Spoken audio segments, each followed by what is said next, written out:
শোনো না, বলো। অফিসে পৌঁছে একটা কল করে দিও। আচ্ছা বাবা।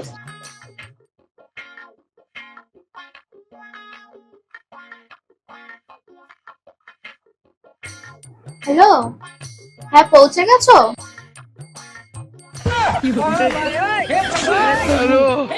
বলছি বৌদি, রকিদা কি বাড়িতে আছে?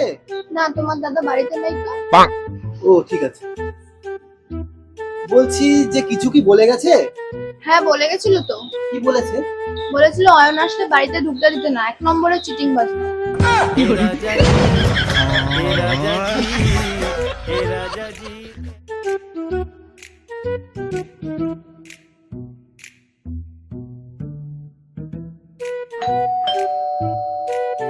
রিয়া দেখো তো বাইরে কেউ এসছে না।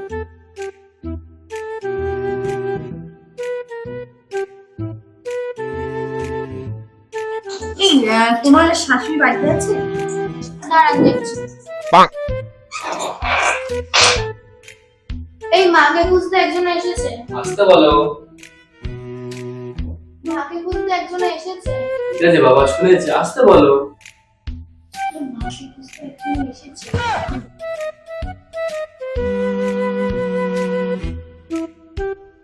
আরে দিদি, আসো আসো আসো, ভিতরে আসো। বসো এখানে, তুমি মাকে ডেকে বলো। মা, ও মা। হ্যাঁ রে বাবু, ডাকছিস তুই? হ্যাঁ মা, দিদি এসছে। ও, তুই কেমন আছিস রে? ভালো আছি, তুমি কেমন আছো? ভালো আছি।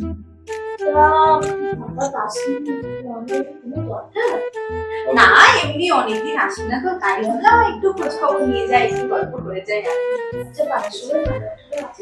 হ্যাঁ হ্যাঁ, বাড়ির সবাই ভালো আছে। তা তোমার বৌমা কেমন আছে গো?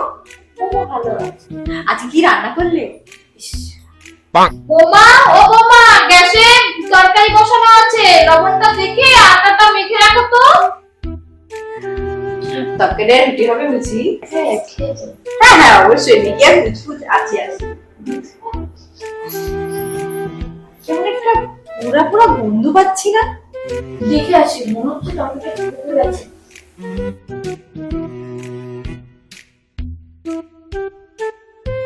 বোমা, ও বোমা, পুরা পুরা গন্ধ লাগছে, তুমি কি করছো?